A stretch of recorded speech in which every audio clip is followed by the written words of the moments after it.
Alors, nous allons étirer donc les muscles des pieds. Donc on va commencer par les muscles tibiaux et ensuite je vous montrerai comment étirer les muscles de la voûte. Donc pour ce faire, les deux positions sont à genoux. Donc la première position, on vient mettre donc le dos des pieds vers le sol. Et le but, ça va être de venir s'asseoir sur les talons, de manière à pousser les chevilles vers le sol et que ça tire sur le devant du pied. Donc ce qu'il faut faire attention dans cette position, c'est quand on s'assoit, il ne faut pas que les talons s'écartent sur le côté. Si là je m'écarte sur le côté, ça va tirer qu'à l'externe. Si je reste bien dans l'axe, ça va venir donc bien tirer aussi au niveau interne et externe. Si jamais vous avez des raideurs de quadriceps ou des problèmes de genoux, vous pouvez vous mettre un petit coussin sur les tendons d'Achille pour vous permettre de pousser plus tôt sans gêner au niveau des quadriceps, donc de pousser les chevilles vers le sol. A l'inverse, pour ceux qui sont assez laxes, assez souples et qui veulent aller chercher un étirement un peu plus profond, vous pouvez vous mettre une épaisseur donc sur le devant sous les genoux. Pareil, pour pouvoir augmenter l'angulation au niveau de la cheville et augmenter l'étirement. La deuxième position, je vous la montre de suite. Donc ça va être la même chose, sauf qu'on va se mettre sur les orteils.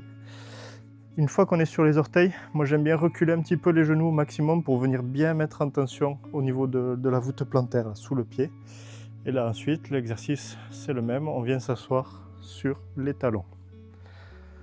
Donc, maintenant que je vous ai montré les positions pour étirer, donc je vais faire les étirements avec vous, je vais vous guider. Donc c'est parti pour 2 minutes d'étirement. Top. Donc on se descend bien, on garde bien les talons dans l'axe.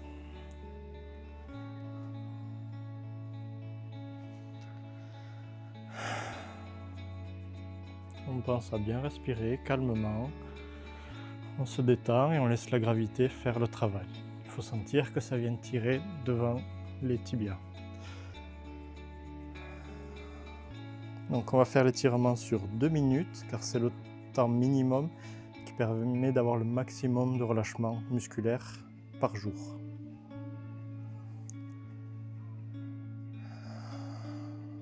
Pour optimiser l'étirement, on peut se concentrer donc sur la zone qui étire, donc là sur le devant des tibias, et imaginer un élastique qui se détend petit à petit, voilà, de manière très progressive. Ça va permettre d'amplifier les résultats. On est déjà à 1 minute.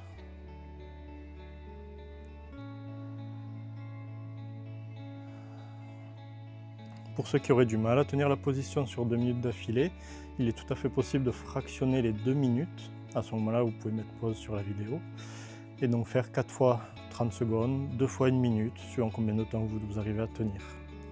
On aura le même résultat que si on reste 2 minutes d'affilée. Allez, il reste 30 secondes.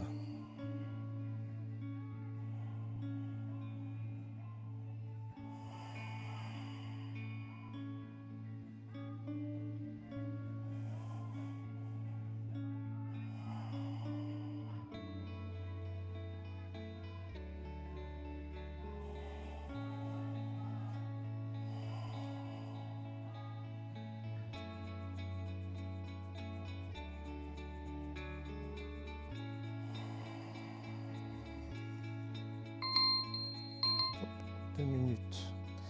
Hop, donc là, si jamais vous pouvez vous relever un petit peu, marcher un peu pour détendre au niveau des articulations, notamment le genou des fois qui peut être un peu comprimé sur la position.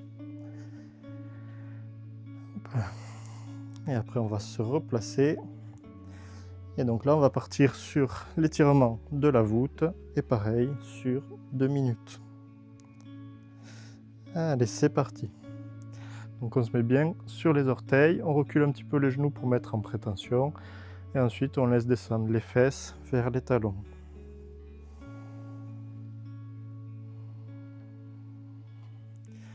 Et on est parti donc pareil pour 2 minutes.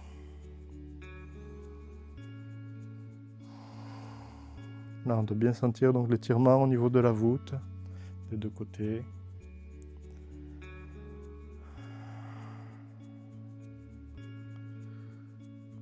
Il faut bien que les orteils partent en extension pour bien avoir la sensation d'étirement.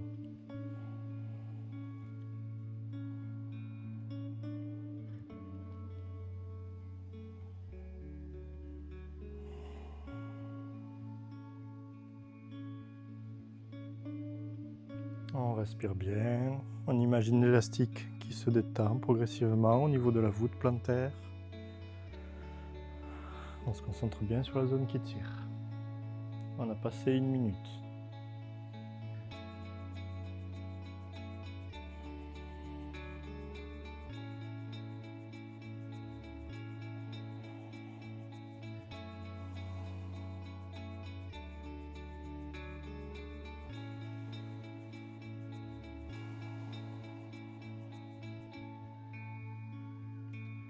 Plus que 30 secondes.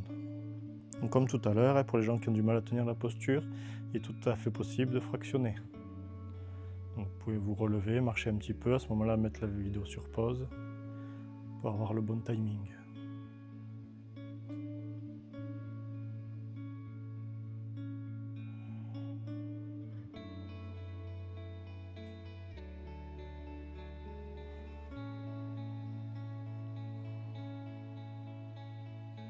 Et 2 minutes.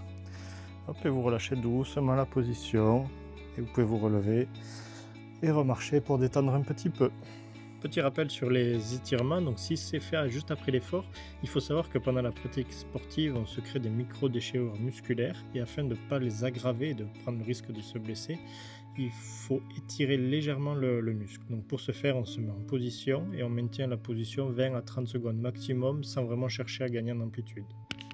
A l'inverse, donc si on s'étire à distance de l'effort, donc 2 à 3 heures après ou sur un jour de repos, là on va pouvoir chercher un réel gain d'amplitude. Donc pour ce faire, on va se mettre en position, on va démarrer donc au moment où on sent un petit point douloureux sur le muscle étiré, et ensuite on va maintenir quelques instants et on va pouvoir gagner au fur et à mesure progressivement sur l'amplitude. On ne force pas l'étirement et on n'y va pas par à coup pour éviter de se blesser, de se faire mal. Suivant les résultats cherchés, donc on peut s'étirer donc 3 à 4 fois par semaine pour juste maintenir une bonne mobilité, une bonne souplesse et essayer d'éviter les blessures. Si par contre on cherche un réel gain d'amplitude, on cherche à développer notre souplesse, donc là il faudra essayer de s'étirer quotidiennement pour avoir de bons résultats. Et n'hésitez pas à aller voir mes autres vidéos pour compléter votre routine d'étirement.